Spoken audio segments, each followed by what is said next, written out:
What's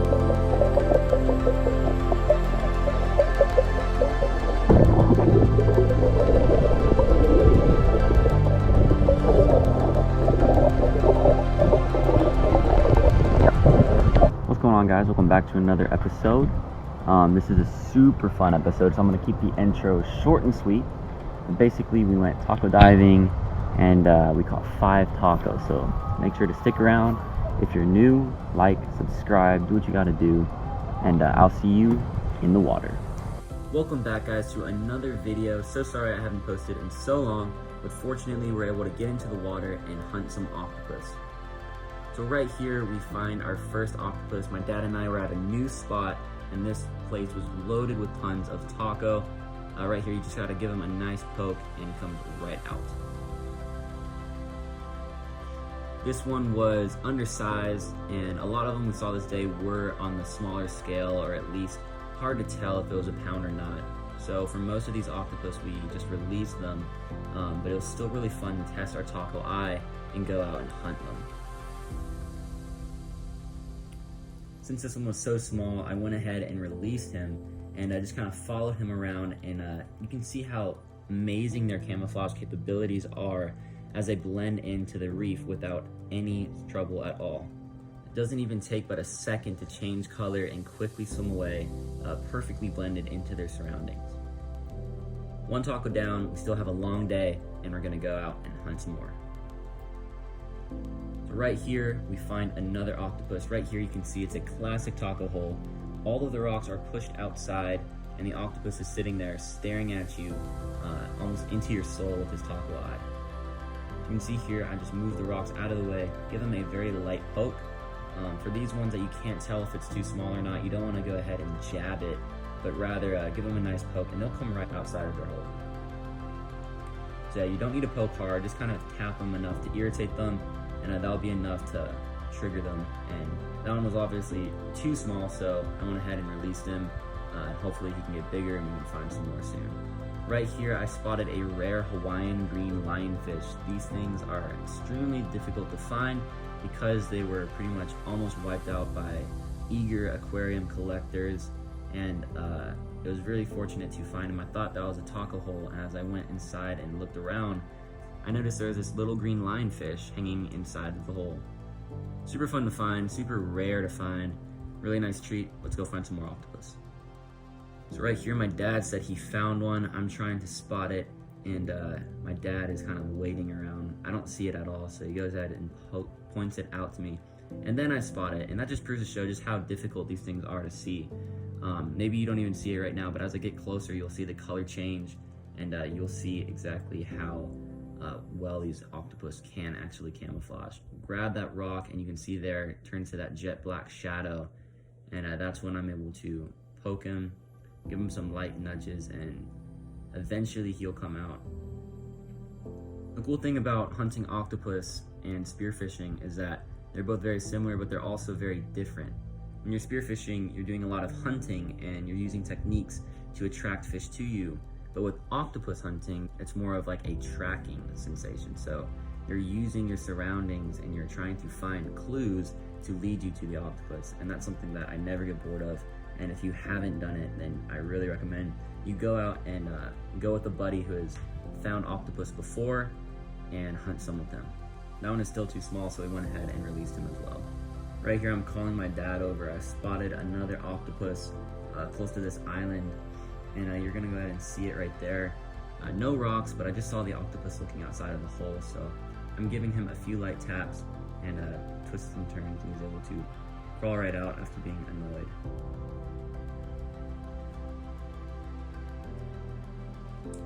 Bringing him over to my dad. My dad said he thought he found another one, so I'm just swimming over to him, trying to help him out if he needs any help. So I look inside of the hole that he's poking at. I release the octopus, and I see nothing there. So I go back, and I just show the camera what's going on, how quickly these creatures can disappear into crevices. Right here is the last octopus of the day.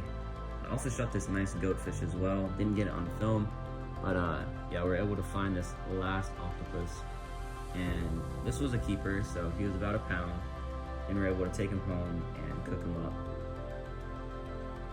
You can see right there the rocks are protruding outside of his hole.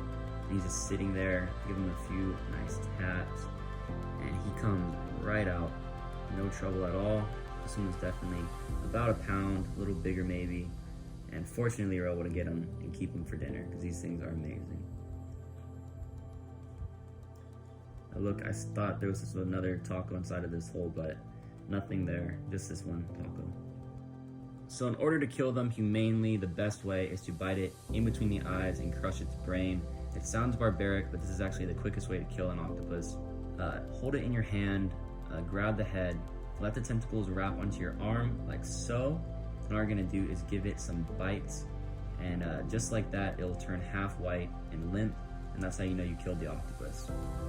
Instantly dead in a very humane way. Alright, now we'll go ahead and move on to the cooking portion of the video. Alright folks, so I just realized that I haven't made a taco catch and cook in so long.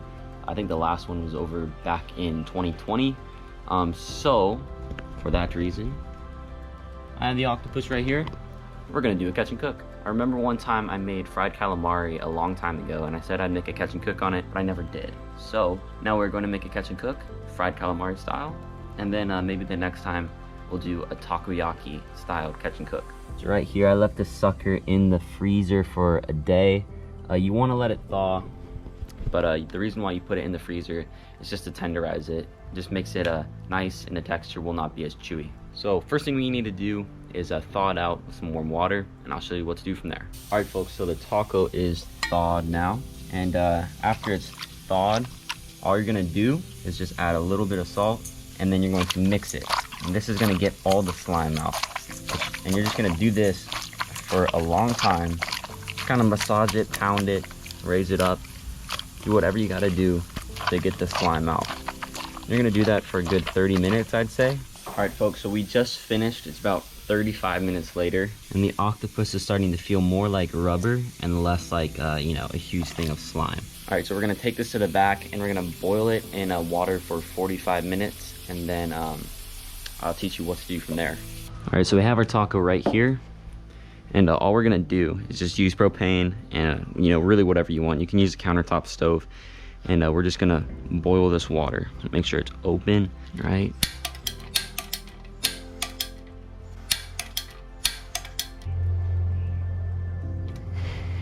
Hope it's not working, so we're gonna do this the old school way. Hopefully I don't blow up my house. There we go. Woo! Easy day. All right, well, that worked. Now we can put that fire down. All right. And take a lid. You can put it on top just to make sure that it boils faster. All right, so I have the octopus right here, and I'm just going to remove the head from the eyes because we don't really want to eat the eyes, yeah? Now we're gonna take our taco and we're gonna cut right beneath the head. All right, now that the water's boiling, we're going to add the taco. Increase the temperature a little bit, just like this.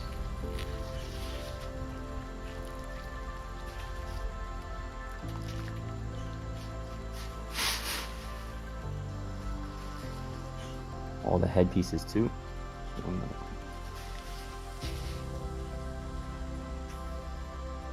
All right, we're gonna leave that in the boiling water for a total of 45 minutes. So just set an alarm, chill back, you know, think about life, and wait till it's done.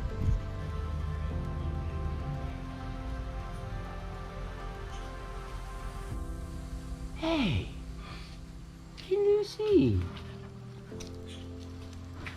Hey, honey. Hey. Yeah.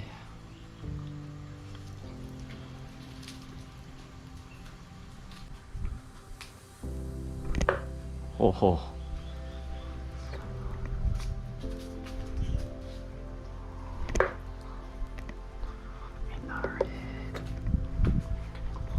right, so it's finally done.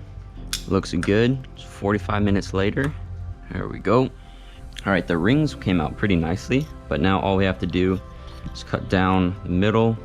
And we're just gonna cut this all into small chunks that are going to be easy to fry up. All right, when this is done, I'll show you what to do. All right, so we got our pan right here, and it is frying up with some oil. And all we're gonna do is whisk 2 eggs. Nice whisk. Once you whisk your eggs, you're going to take a handful of taco, just put it inside the eggs, run it around, make sure that the taco has all the egg on it. Let it drizzle out and put that taco inside of this flour that we have here. And that's really all you need. Just 2 eggs in 1 bowl, whisk them up, dip them into that bowl of egg, and then have another bowl of flour ready to go. And yeah, that's really all you gotta do. All right, so once you have your octopus inside of the flour, just place the octopus inside. And basically you're gonna fry these octopus until they're a nice golden brown. Try using cooking olive oil to fry them in, because then it'll taste even better than like regular canola oil, which is what I'm using because I don't have any cooking olive oil right now, but you get a little more flavor with some olive oil. All right, I figure they're about ready.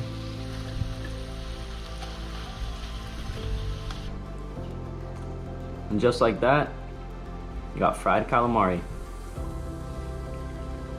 It's like little Hawaiian popcorn. You can also eat it with ketchup, really, really good, or just share it with your friends. All right, that's gonna wrap up this video. Small, short recipe, but hope you enjoyed the video. And next time you get a taco, try this out yourself. See you on the next adventure.